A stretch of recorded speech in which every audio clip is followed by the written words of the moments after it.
जी धन्यवाद। घड़ी का और समय का ध्यान रखो। 6:30 बजे मंत्री जी मैं का जवाब आपके एक से एक शब्द की वैल्यू समझता, आपको मैं बैठ जाऊंगा सर। नहीं बोलिए, आपको बोलने के लिए देश की जनता ने धन्यवाद। धन्यवाद अध्यक्ष। हम आपदा प्रबंधन संशोधन विधेयक पर विचार कर रहे हैं सर, जिसमें मूल अधिनियम की 79 धाराओं में से 51 धाराओं में संशोधन का प्रस्ताव है। हालांकि ये संशोधन आवश्यक हो सकते हैं, परंतु यह तरीके कुछ जटिल हो सकते हैं, खासकर नए सदस्यगण मेरे जैसे के लिए, जिन्हें मूल अधिनियम और संशोधन विधेयक दोनों का अध्ययन करना पड़ता है। इस विधेयक की समझ में कठिनाई हो सकती है और विधायी प्रक्रिया में जटिलता आ सकती है। इस संदर्भ मेरा सुझाव है कि यदि संशोधन विधेयक के माध्यम से मूल अधिनियम को ही प्रतिस्थापित करके एक नया विधेयक प्रस्तुत करे, तो यह न केवल विधेयक को अधिक स्पष्ट और समझने में आसान बनाएगा, बल्कि लेजिस्लेटिव ड्राफ्टिंग प्रक्रिया को भी सरल कर देगा। वर्तमान में संविधान की 7वीं अनुसूची में इसकी स्पष्ट एंट्री का उल्लेख नहीं किया गया है। मंत्री जी कृपया यह बताने का कष्ट करें कि वर्तमान विधेयक संविधान की 7वीं अनुसूची के किस एंट्री में कवर है। यह प्रश्न इसलिए महत्वपूर्ण है क्योंकि यदि हम इसे संविधान की 7वीं अनुसूची में स्पष्ट रूप से दर्ज करते तो यह विधेयक लाने का आधार और संसद की विधायी शक्ति को स्पष्ट रूप से मान्यता मिलती। इसके बिना यह विधेयक संविधान के तहत अपनी पूरी वैधता का दावा नहीं कर सकता, जिससे इसे लागू करने में होने में अस्पष्टता उत्पन्न हो सकती है। इसलिए मेरा सुझाव है भविष्य में इस प्रकार के विधेयक लाते समय संविधान की 7वीं अनुसूची में आपदा प्रबंधन के लिए एक स्पष्ट प्रश्न जुड़ जाए, ताकि संसद की विधायी शक्तियां स्पष्ट रूप से विधेयक और औचित्य की तरह पूरा करें।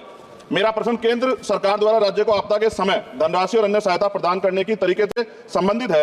हम सभी जानते हैं कि जब भी कोई आपदा आती है, केंद्र सरकार विभिन्न राज्यों को राहत देने के लिए धनराशि और सामग्री भेजती है। हालांकि यह देखा गया कभी कभी सरकारें अपनी पार्टी शासित राज्यों में को प्राथमिकता दी, जबकि विपक्षी दल द्वारा शासित राज्यों को धनराशि कम, विलंब और भेदभाव पूर्ण तरीके से दी जाती है। इस भेदभाव का राजनीतिक विवाद और आरोप प्रत्यारोप उत्पन्न होते हैं। विशेषकर जब आपदा की स्थिति गंभीर होती है तो यह भेदभाव और देरी राज्यों के लिए अधिक संकटपूर्ण हो सकता है। इसलिए मेरा सुझाव है इस विधेयक में एक स्पष्ट प्रावधान होना चाहिए, जिसमें यह सुनिश्चित किया जाए कि सभी राज्यों को आपदा के सहायता समान रूप से समान मानकों के आधार पर दी जाएगी। यदि प्रारंभिक सहायता प्रदान की जाती है तो यह सभी राज्यों के लिए समान और किसी भी राज्य में भेदभाव का शिकार उसको ना होना पड़े। साथ साथ विधेयक में यह प्रावधान है कि आपदा डाटाबेस के साथ अगर आर्टिफिशियल इंटेलिजेंस, रिमोट सेंसिंग और डाटा एनालिटिक्स जैसी टेक्नोलॉजी का इस्तेमाल कर डाटाबेस की उपयोगिता बढ़ा सकते हैं। इस प्रावधान भी विधेयक के हों।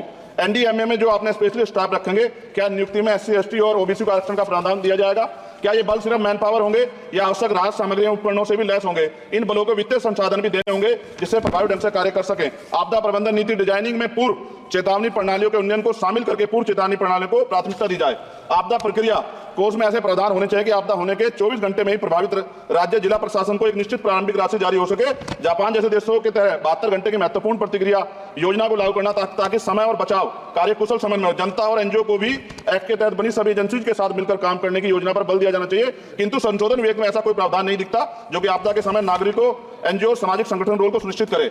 आपदा राहत को नागरिकों के लीगल राइट बनाने पर जोर देना चाहिए। और अध्यक्ष जी, सबसे महत्वपूर्ण यह है, आपदाओं में अपने परिजनों और संपत्ति को खोने वाले व्यक्तियों के मानसिक स्वास्थ्य को सहायता प्रदान करने के लिए मनोवैज्ञानिक पुनर्वास कार्यक्रम को आपदा प्रबंधन नीतियों में एकीकृत करने की आवश्यकता है। वायु प्रदूषण ये भी एक तरह का डिजास्टर है। दिल्ली और NCR के तमाम क्षेत्रों में अध्यक्ष इतनी बुरी हालात है, हवा जहरीली हो गई है, मेट्रो सिटी में सब जगह हाल है। इसको भी इसमें जोड़ा जाना चाहिए। लोगों का जीवन कीमती है, लोग जब सुरक्षित नहीं रहेंगे तो फिर जीवन कैसा? सर, नगीना लोकसभा क्षेत्र से मैं आता हूं सर।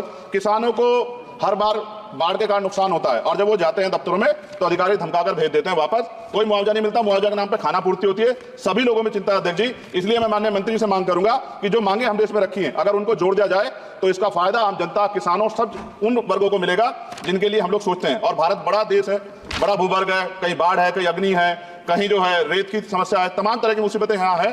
तो मैं माननीय अध्यक्ष जी आपके माध्यम से सरकार से मांग करता हूं और माननीय मंत्री जी से कि इस बिल पे, इस विधेयक को और मजबूत करें जिससे इसका लाभ जनता को। माननीय अध्यक्ष जी आपका धन्यवाद। नहीं, नए सदस्य, लेकिन उन्होंने बहुत अच्छा विधेयक पर बोला है।